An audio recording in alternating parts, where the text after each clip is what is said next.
예, 오셨어요, 아버님. 참치는요, 아버님. 일단 제가 아까 검사하면서 좀 안내를 드린 상황이긴 한데, 목구멍이 안 좋아요.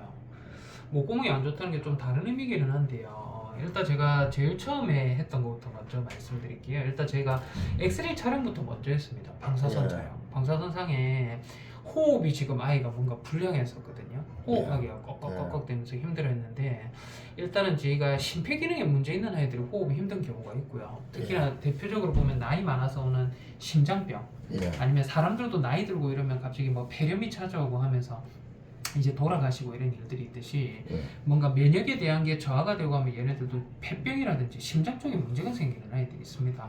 근데 일단 방사선을 저희가 찍었을 때 폐가 괜찮아요. 심장도 크기가 크지도 않고요. 만세 자세로 찍었을 때도 심장과 폐는 생각보다는 뭐 염증이 있다거나 뭐 심장이 크다거나 뭐 이제 폐수종이라고 해서 물이 찬다거나 어떤 이상 증상은 없는데, 이제 문제는 기관지라고 해서 저희가 보면 이게 기관이라는 부분이거든요. 검은색 통로. 이 통로가 원래는 여기서부터 해서 목구멍 있는 부위까지 이어져야 되는데, 이 부위가 뭔가 색상 자체가 좀 잘 안 보입니다. 일반적인 아이들은 방사선을 찍고 하면 이쪽에 이제 공기가 드나드는 통로가 보이고, 실제로 후두라고 하는 부위에 있는 구조물들이 일반적으로 보이지, 이런 식으로 새하얗게 보이는 경우는 잘 없거든요. 그러니까 뭔가가 지금 숨에 대한 게, 지금 공기라는 부분은 코를 통해서, 입을 통해서 공기가 들어가서 이쪽 통로를 통해서 여기가 이어져 가지고 폐 쪽으로 이제 들어와야 되는데, 여기에 대한 어떤 이상이 있어 보입니다. 두 번째로는 제가 이게 일반적으로 아이들이 숨을 참거나 하면 이렇게 보일 수가 있는데요. 엑스레이 찍는 순간에 뭔가가 조금 심상치 않다고 느끼는 게, 여기가 공기가 드는 통로는 아니고 요 뒤에 식도라는 구조물이 있거든요. 식도.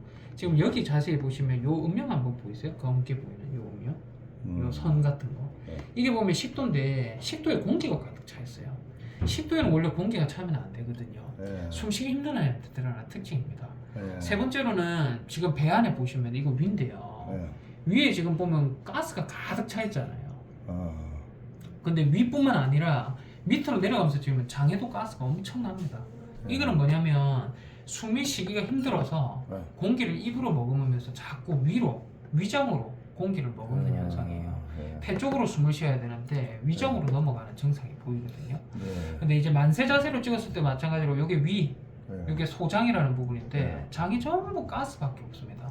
그리고 육안적으로 보면 아이가 호흡하기 힘들다라고 제가 느낌이 드는 게, 아까 전에도 봤다시피 뭔가 침을 줄줄 흘리고 있고, 아이가 뭔가 기력이 되게 많이 없어 보이거든요. 침도 흘리고 기력도 좀 안 좋고. 그래서 실제 제가 아까 전에 말씀드린 거는 방사선을 찍고 저희가 초음파 검사를 보려고 털을 밀려고 하고 하는데, 얘가 진짜 숨을 잘 못 쉬어요. 꺽꺽꺽꺽꺽 하는데, 제가 일단은 진정 없이 손을 벌려가 보는 거는 이게 한계입니다. 더 이상 뭔가 목구멍 안이라든지 이런 걸 볼 수는 없는데, 목구멍 안에 구조물에 대한 어떤 이상이 제가 조금은 깨름칙하고 해서 한번 제가 진정 살짝 하고 체크해 본다 해서 체크를 해봤더니 목구멍이 부었어요. 근데 제가 깊게는 제가 못 재웠습니다. 혹시나 숨 넘어갈 것 같은 느낌이 좀 들어서, 이제 완전한 진정을 해서 입을 벌리는 건 아니고 저희가 살짝만 약하게 몸에 힘만 좀 풀리게끔 해서 목구멍을 살펴봐서 지금 잘은 안 보이는데, 원래 이게 정상적인 목구멍에 대한 형태인데, 요 안쪽 부분에 보시면 지금 요거 보이세요? 요렇게 볼록한 거 여기 지금 조금 더 보시면 여기가 뭐냐면 요 가운데 있는 검은 부분 보이시죠? 요 검은 부분, 여기가 뭐냐면 숨이 드나드는 통로거든요. 이게 실제로 보면 저희가 영상적인 부분이 아니라 실제 구조물을 보면 숨이 들어가는 통로입니다. 이거는 제가 인터넷에서 자료를 찾아온 어떤 사진인데요. 여기 숨이 드나드는 통로가 새까맣게 보이고요. 이 주변에는 조직물에 대한 구조물이 있어요. 원래 정상적인 이 구조물이 잘 보여야 된단 말이에요.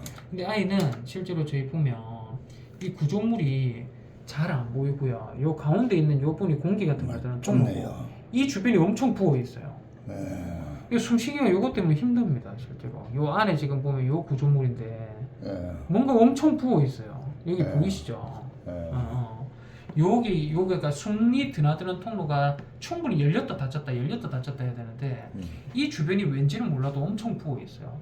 이런 경우에는 저희가 후두 쪽에 염증이 있을 때 그럴 수가 있고요. 아니면 종양, 암입니다. 암이 있을 때도 후두암이라고 해서 숨쉬는 통로 자체가 이 주변이 뭔가 마비가 되면서 두꺼워지거든요. 다만 이게 염증이라고 하면 염증에 대한 약에 대한 반응이 있을 건데, 일반적으로 여기는 염증이 잘 안 생겨요. 저희가. 뭐 구내염이라든지 목구멍염이라든지 이런 것도 목구멍염은 여기에 생기는 게 아니라 여기는 인후두 부위고 목구멍염이 생기는 거는 국외설 부위라고 해서 목 안쪽에 저희가 아 해서 저희가 볼 수 있는 부위까지 보는데 여기 있잖아요. 일반적으로 이제 붓는 경우라고 하면 일반적으로 요 주변이 이렇게 붓거든요. 요 주변이. 근데 이거는 저 안쪽 편입니다. 저 안쪽 편. 그래서 이것 때문에 일단 영상적으로 저희가 방사선을 찍어도 저 부위가 부어 있으니까 숨을 잘 못 쉬니까 지금 여기가 부어서 지금 음영 자체가 하얗게 드러나고 이쪽으로 숨을 잘 못 쉬니까 공기를 오포오포 먹으면서 먹고 공기를 너무 많이 먹으니까 속이 메스껍잖아요. 침을 줄줄 흘리고 토합니다. 실제로 공기를 뱉어내기 위해서. 지금 이게 목구멍에 대한 문제 때문에 생긴 건데 일단은 목구멍 때문이라고 제가 확신한 경우는 오늘 검사를 다 했습니다. 뭐 심장이라든지 폐병, 폐 같은 경우에는 저희가 엑스레이상에 이상이 없기 때문에 괜찮다라고 보는데 심장에 대한 것도 지금 보면 심장 크기라든지 넓이 6.0을 넘어서면 이상이 있다라고 하는데 절반 정도는 6.0을 안 넘어서고 절반은 넘어섭니다. 이게 이렇게 넘어서는 이유는 아이가 혈액 검사를 해보고 하면 탈수가 좀 있어요. 탈수. 탈수가 있어서 실제 이제 탈수에 대한 어떤 영향 때문이지 않을까라는 좀 생각은 좀 들고요. 이제 오늘 혈액 검사 결과를 저희 보고 하면 이 심장벽이 두꺼워질 수 있는 요인 중에 탈수가 있거든요. 요거 지금 탈수입니다. 탈수. 그리고 면역이 좀 떨어져 있다. 이제 병원 와서 좀 스트레스 받는다. 예전이든 지금이나 스트레스 받고 이제 식욕이 좀 떨어져 있다라는 거 지금 나오고 있고요. 나머지 간 수치 좀 올라 있습니다. 근데 간 수치는 정상 범위의 2배 이상으로 올라가면 저희가 둘 다 올라갔을 때 이제 해당적으로 간이 좀 많이 망가졌구나라고 표현을 하는데 이 정도면 사실 나이 많은 아이 치고는 뭐 이제 구토를 한다거나 식욕이 떨어진다거나 침을 흘린다거나 호흡 부전하거나 이런 거하고는 전혀 관련 없는 정도의 이제 미약한 정도의 간 손상이라고 보시면 되고요. 이제 뭐 만성적인 염증이 있다고 나와요. 염증. 그래서 옛날에도 염증이 있었는데 이거는 제가 생각했을 때는 구강 쪽에 국한된 어떤 염증이거나 아니면 지금 목 안쪽에 부어 있다 보니까 저게 언제부터 부어 있는지는 몰라도 숨쉬기 힘들 정도로 많이 부어 있는 거거든요, 실제로. 그래서 실제로 이제 그런 쪽에 영향이 있지 않을까라는 생각이 들고 일단은 심장에 대한 것도 벽이 두껍게끔 저희가 보이는 경우는 탈수가 있을 때 그렇습니다. 지금 아이가 탈수가 좀 있거든요. 탈수가 있어서 저희가 보면 6.0을 조금 왔다 갔다 할 정도로 좀 수치가 오르고 있고 다만 심장적인 기능은 정상의 97% 정도 기능을 하고 있습니다. 97% 정도 기능하고 있고 심장 크기도 비대 없습니다. 1.4 이하가 정상적인 어떤 두께인데 1.2, 1.31, 1.37 완전 정상적인 두께 나오고요. 심장에 대한 역류라든지 이런 것도 없고 심장에 대한 어떤 혈류에 대한 어떤 흐름 자체도 높아져 있지는 않습니다. 그리고 이제 복강에 대한 부분도 저희가 아이가 호흡이 힘들고 그런 것들에 대한 여부를 봤는데 일단 간에 종양 하나 있어요. 종양. 네, 지금 보시면 여기 하얗게 보이는 이 부분 보이시죠? 이거 간에 생기는 종양이거든요. 암을 이야기하는 암입니다. 암인데 이거는 저희가 양성혹일 수도 있고 폴립 같은 악성암일 수도 있고 그런데 일단은 지금 뭐 이 나이 먹고 사실 나이가 이래 많은데 뭐 종기 하나 안 보이는 아이들은 잘 없거든요. 그래서 실제로 보면 여기입니다. 지금 여기 거쳐가면 제가 움직이고 있는데 뭔가 하얀색 덩어리 보이죠. 그래서 이게 덩어리가 그렇게 막 작은 사이즈는 아닙니다. 이 지름으로 보고 하면 한 1cm 정도 되는 정도의 두께로 조금은 이제 크기는 크기는 한데요. 1cm 정도로. 이것 때문에 뭔가 아이가 컨디션 떨어지거나 지금하고는 연관성 없습니다. 다만 이거는 저희가 제거할 수도 없고, 그죠? 요거는 이제 모니터링을 거친다 하면 한 달에 한 번씩 크기가 커지는지 안 커지는지만 봐도 크게 무방할 것 같다라는 생각이 들고 만약에 혹여라도 모니터링을 거쳤을 때 크기가 계속 커진다라고 하면 이거는 아마 CT나 MRI 같은 어떤 촬영이 좀 권유가 될 것 같고요. 실제로 이제 간에 뭔가 종괴가 하나 있습니다. 이것 때문에 간 수치가 조금 오르는 경우도 있기는 합니다. 있기는 한데 많이 수치가 오르거나 그러지는 않고요. 이제 담낭이라고 해서 간 옆에 붙어 있는 쓸개낭이 원래 새까매야 되는데 하얗게 슬러지 같은 게 좀 쌓여 있지만 문제가 될 것 같다라는 부분은 보이지는 않고요. 이제 양쪽에 있는 콩팥입니다. 콩팥 혈류 흐름도 괜찮고 괜찮은데 비장이라고 해서 배 안에 있는 저희가 임파선 장기가 있어요. 비장이라고. 근데 비장에 대한 것도 음영이 이제 원래는 균질하게 하나의 색상으로 좀 보여야 되는데 뭔가 조금 염증이 오래 있을 때 보이는 정도로 지금 보시면 이게 이제 비장이라는 장기인데 검은 색깔 동글동글동글한 어떤 점 같은 것들이 좀 균질하게 좀 보입니다. 이것도 또한 만성적으로 염증이 있거나 뭐 빈혈이 있거나 이러면 이렇게 보일 수가 있는데 이것도 또한 만약에 한 달에 한 번씩 저희가 모니터링을 거친다면 다시 한번 봐야 될 것 같고요. 예. 그거 외적으로는 일단 뭐 복강에 대한 어떤 장기들에 대한 일단 이상, 뭐 종양이 있다거나 이런 것들, 뭐 큰 혹이 있어서 메스꺼워하고 아이가 식욕이 줄고 뭔가 체중이 빠지고 할 만한 어떤 요인은 없습니다. 요인은 없고 이제 방광 안에 슬러시 지금 좀 많이 쌓여져 있다라고 하는데 이제 요거는 수분에 대한 섭취가 좀 떨어진 아이들이 이렇게 보일 수 있어요.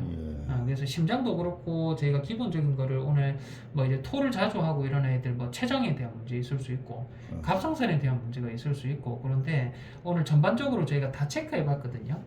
근데 지금 보면 췌장염에 대한 수치도 정상, 갑상선 기능도 정상. 실제로 이제 프로비엠피라고 해서 저희가 심장병이 있는 바이오마커 검사도 심장도 전혀 문제는 없다 나와요.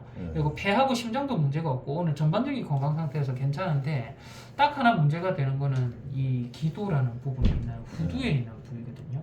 왜 이렇게 부어 있고 이런지는 모르겠어요. 이 부위는 사실 약을 먹을 때도 사실 여기를 짓누를 수 있는 부위도 아니고요.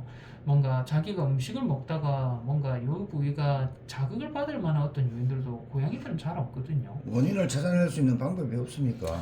이거는 원인은 제대로 잘 모르겠어요. 그래서 제가 이게 염증이냐 종양이에 대한 어떤 구분인데 염증 같은 경우는 염증에 대한 반응이 있다 했잖아요. 그래서 제가 지금 가스를 너무 많이 먹어가지고 가스 빠지는 어떤 주사하고 또 토를 할 수도 있을 것 같아서 구토를 좀 억압하는 주사하고 실제로 항생제하고 소염제하고 지금 이제 주사 맞고 간 회복 돕는 거 하고 제가 먹는 약을 조금 일시적으로 드릴 거거든요.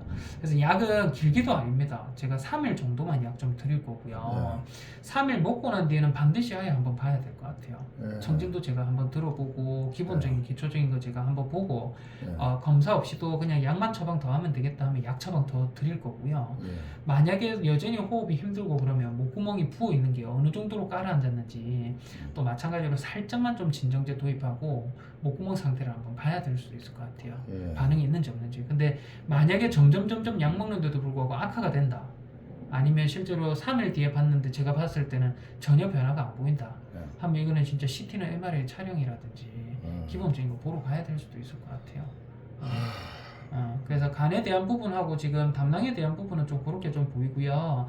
일단은 제가 눈이 좀 안 좋네요 라고 했는데 눈에 대한 부분도 지금 뭔가 제대로 그루밍을 못하는 것 같아요. 털도 지금 너무 많이 엉켜가지고 다행히 피부가 찝히거나 그런 것들은 없는데 털이 밀리지를 않아요. 정말 피부가 안 좋습니다. 피부가 안 좋은데 눈도 마찬가지로 지금 보시고 하면 눈에 대한 게 검사해 보면 이런 거 전부 세균이거든요. 눈에 세균감이 덕실덕실합니다. 그래서 오늘 제가 안약 하나 하고 먹는 약은 제가 길게는 못 드리고요. 3일치만 좀 한번 드려볼 겁니다. 그래서 반응이 있는지 없는지 좀 여부 봐야 돼서 금요일 날 다시 한 번만 저희가 참치를 한번 보도록 할게요. 금요일 날요. 금요일 한번 보셔야 돼요. 알겠습니다. 그래서 금요일 날 목구멍하고 이런 것들 좀 어떤지 금요일에 다시 한번 좀 보도록 할 거고요. 일단 양산이하고